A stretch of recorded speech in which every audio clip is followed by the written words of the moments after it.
Portanto, Em quanto tempo é que uma agência de rating pode fazer credibilidade e ganhar clientes tão grandes a nível internacional, como tem a Moody's, a Fitch ou a S&P? Há aqui dois temas. Há esse que é a pergunta direta que me está a fazer, que é quanto tempo é que a agência de rating demora a ganhar credibilidade. Depende.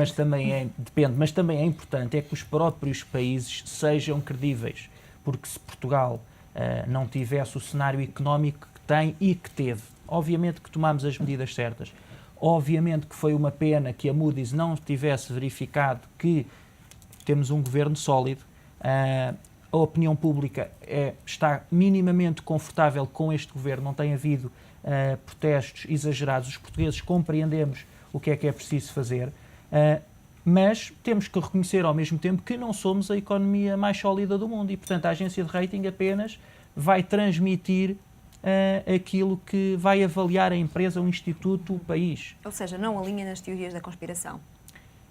Não é um ataque ao euro. Pode eventualmente a agência de rating surfar um pouco em cima da onda da especulação. Não sei se tirará alguém proveitos disso ou não, provavelmente tira, como é óbvio, mas nós pusemos a jeito como se puseram a jeito outros países, eventualmente Itália, Porquê? que agora Porque pagamos um serviço. Porque é que nos pusemos a jeito? Porque pagámos um serviço à Moody's. Porque se não tivéssemos pago, não tínhamos uma avaliação. Mais do que pagar o serviço, é o próprio estado da economia e, portanto, os indicadores económicos e o Estado. Eu não estou a dizer que Portugal seja um país que vai incumprir. Como é óbvio, parece-me que vai cumprir. E Portugal é um país muitíssimo disciplinado quando é preciso e os portugueses unem-se. E nisso não há dúvida. Agora, as agências de rating pegaram nos indicadores económicos e, sem cautela, eventualmente, tentando surfar a onda e ganhar aqui alguma, não sei, havendo aqui algum oportunismo, eventualmente exageraram um pouco, mas a verdade é que os indicadores económicos, o estado da economia, não seria o mais saudável. Portanto, voltando atrás à questão da agência europeia, obviamente que nos dará conforto, mas não é nesta altura de extrema dependência que uma agência de rating vai dar 3 As a Portugal e que, nesse sentido, balanceando os 3 As da agência europeia com o BA2, penso eu que é o que tem neste momento, da Moody's, a média que vai fazer salvaguardar os interesses de Portugal e Portugal vai voltar a captar crédito com facilidade. Deixe-me só dar aqui um exemplo. Eu organizei um evento há pouco tempo com os antigos alunos do IES em Portugal e tivemos no nosso painel, para além de um professor do IES que veio, 2 gestores, 2 empreendedores conhecidos e 2 gestores de private equities. E todos os 5 elementos presentes eram comuns neste ponto. Há liquidez, há dinheiro para investir, mas em projetos que tenham rentabilidades elevadas. E houve inclusive, um orador, não vale a pena agora aqui referir, mas que disse, mas não vamos investir em projetos à Sócrates. E ele depois explicou o que eram projetos à Sócrates. Projetos que necessitam de financiamentos exageradíssimos para depois oferecerem ao investidor, a quem empresta o dinheiro, taxas de rentabilidade muito pouco elevadas. Portanto, há dinheiro, os investidores têm que investir em algum lado, mas obviamente querem investir em projetos rentáveis e com taxas de rentabilidade elevadas. E se transpusermos isso para os países, também verificamos que tem que ser feito aqui algum ajuste. Ficamos com essa boa notícia por agora. Em agora. euros já estão a investir. Soluções para a Grécia? Bem, o que se passou foi relativamente até, e pegando aqui um pouco no que o Nuno estava a dizer, o que aconteceu, todos compraram a dívida. Os Estados que solidarizaram-se com a Grécia, e não só com a Grécia, mas com Portugal e com a Irlanda, e que compraram dívida, não pensaram bem no pós-reestruturação. Quer dizer, foi ali uma solução a curto prazo, um bocadinho adesivo e coisa. E quem veio dar realmente o murro do estômago para a reestruturação e puxar a corda relativamente à reestruturação, antes de tempo, foram as agências de rating. Está bem, tudo bem, mas isto é...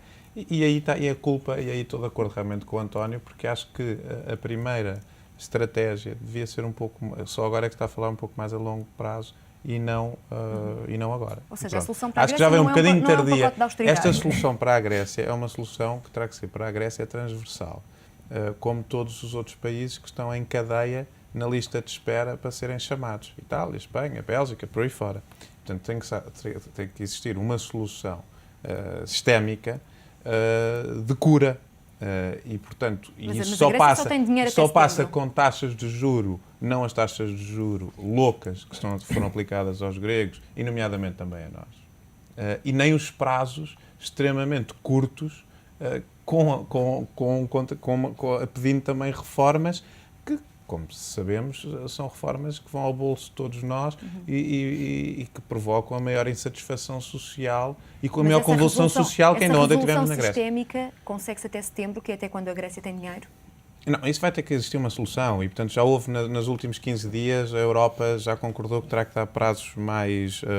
já se fala em 20 anos, 30 Ou seja, anos. a reestruturação. A reestruturação e, portanto, isso já se fala. É evidente que também, e no caso que ontem se falou do Banco Central Europeu, não poder recorrer sempre à dívida destes países, já se estão também a criar algumas soluções para, de forma bilateral, ou talvez eventualmente de uma forma sindicada com mais alguns países, recorrer só ao Banco da Grécia.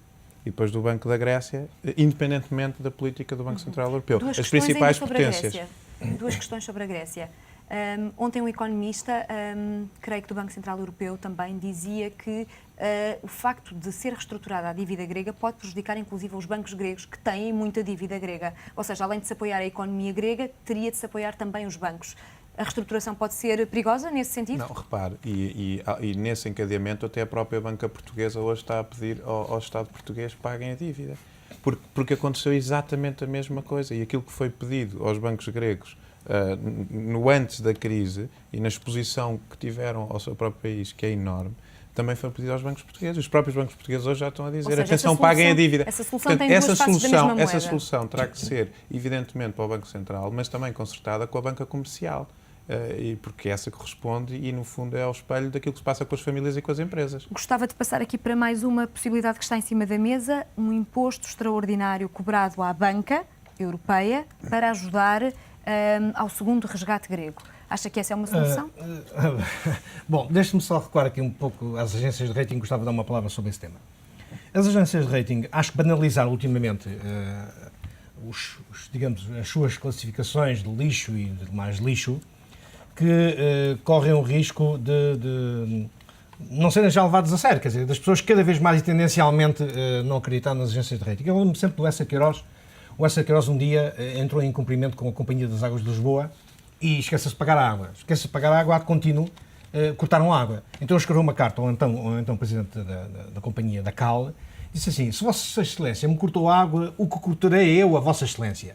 E aqui é a mesma coisa, quer dizer, se eles nos cortam o rating, o que é que nós cortaremos às agências de rating? Eu, como estão recordados, tenho sido sempre um crítico das agências de rating, porque entendo não são mais do que aquilo, são umas empresas como outras, fazem a avaliação do risco e a importância é dada pelas pessoas e elas não têm mais do que a importância do que uma empresa que elas são.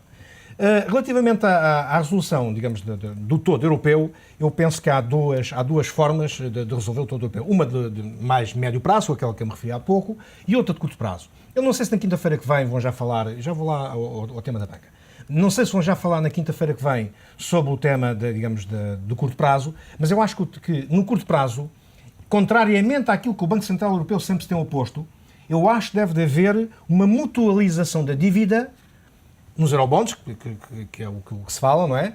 E, ao mesmo tempo, a criação de um supercomissário que seria, assim, o Ministro das Finanças europeu. Portanto, no curto prazo, penso que faz todo o sentido haver esta opinião. Sim, mas o Trichet é contra, digamos, a mutualização. O Trichet, o Banco Central Europeu, sempre foi contra a emissão dos eurobonds. Não, estou a falar do Ministro das Finanças, Super-Ministro das Finanças, está a falar. Não foi isso? Sim. Foi o Trichet que... Eu não sei, quer dizer, isto é uma ideia que eu tenho, por acaso não ouvi ainda opinião nenhuma sobre esse tema, mas sim, faria todo o sentido no curto prazo e depois pensar em medidas de longo prazo.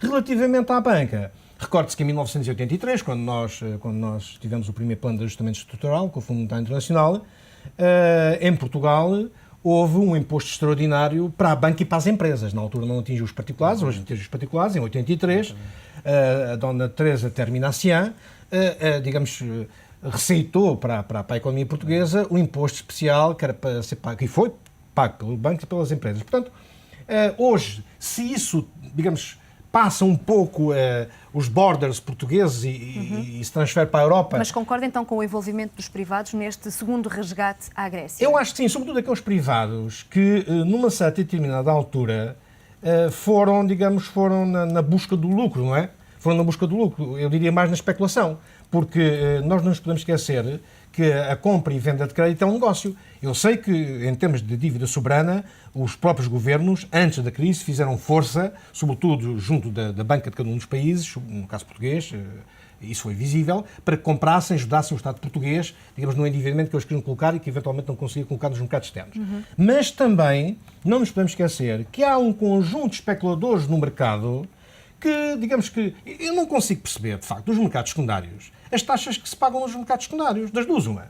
Ou as pessoas que têm, digamos, os títulos em seu poder, acreditam piamente que aquele país está falido, e então pagam, não se importam para vender, pagam 20, 24, 25 e 26 e mais, se calhar, a dívida grega acho que já está nos 30 e qualquer coisa por cento, empréstimos a 2 e 5 anos.